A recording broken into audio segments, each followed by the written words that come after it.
నమస్తే welcome to Abhinav Bharat 2024-2025 కేంద్ర వార్షిక బడ్జెట్ను ఆర్థిక మంత్రి నిర్మలా సీతారామన్ లోక్సభలో ప్రవేశపెట్టారు. మొత్తం 48.21 లక్షల కోట్లతో బడ్జెట్ను కేంద్రం ప్రతిపాదించగా అందులో మొత్తం ఆదాయం 32.07 లక్షల కోట్లు.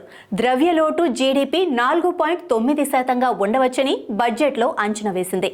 వచ్చే ఏడాది నాటికి ద్రవ్యలోటు 4.5% కంటే తక్కువకు చేరుకోవాలని లక్ష్యంగా పెట్టుకున్నట్లుగా తెలిసింది. పరిశ్రమల ఏర్పాటు కోసం ప్రత్యేక రాయితీలు ఇస్తామన్నారు. విశాఖ చెన్నై ఇండస్ట్రియల్ కారిడార్ అభివృద్ధికి నిధులు కేటాయించినట్లు తెలిపారు. విభజన చట్టంలో పొందుపరిచినట్లు వెనుకబడిన జిల్లాలకు ప్రత్యేక ఆర్థిక సహాయం అందించడంతో పాటు రాయలసీమ, ప్రకాశం జిల్లా, ఉత్తరాంధ్రకు నిధులు కేటాయిస్తామని ప్రకటించారు.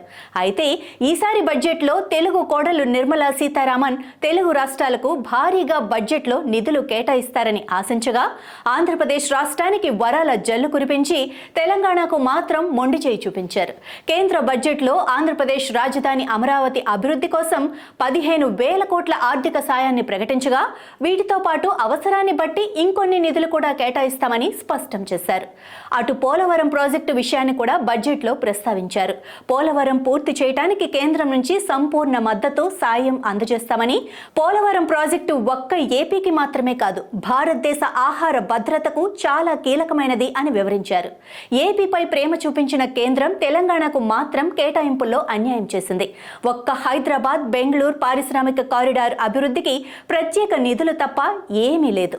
ములుగు యూనివర్సిటీకి అదనపు నిధులు, బయ్యారం స్టీల్ ఫ్యాక్టరీ, కాజీపేటలో రైల్వే కోచ్ ఫ్యాక్టరీ ఊసేలేదు. తెలంగాణ నుంచి ముంబై, నాగ్పూర్, బెంగళూరు నుంచి చెన్నై వంటి మార్గాల్లో పారిశ్రామిక కారిడార్లకు నిధుల అవసరం ఉన్నప్పటికీ వాటి గురించి స్పందన లేదు. మెగా పవర్లూమ్ క్లస్టర్లతో పాటు నూతన హ్యాండ్లూమ్ క్లస్టర్లు ఏర్పాటుపై కేంద్రం నుంచి ఎలాంటి స్పందన లేదు. ఈసారి కేంద్ర బడ్జెట్లో తెలంగాణ రాష్ట్రానికి అసలు నిధులే కేటాయించలేదని చెప్పుకోవచ్చు. తెలంగాణ రాష్ట్రంలో మొత్తం 17 లోక్సభ నియోజకవర్గాలుంటే వాటిల్లో బీజేపీకి 8, కాంగ్రెస్కు 8 మంది ఎంపీలున్నారు. మిగతా ఒక్క సీటు ఎంఐఎం.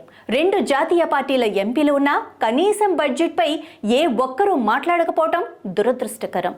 నాయకులారా, మీ పనితనం మీ అధినాయకులకు తెలియజేయాలనుకుంటున్నారు. ప్రజలారా, మీ సమస్యలను మీ నాయకులకు తెలియజేయాలనుకుంటున్నారు. ప్రజా సమస్యల పరిష్కార వేదిక మీ అభినవ్ భారత్.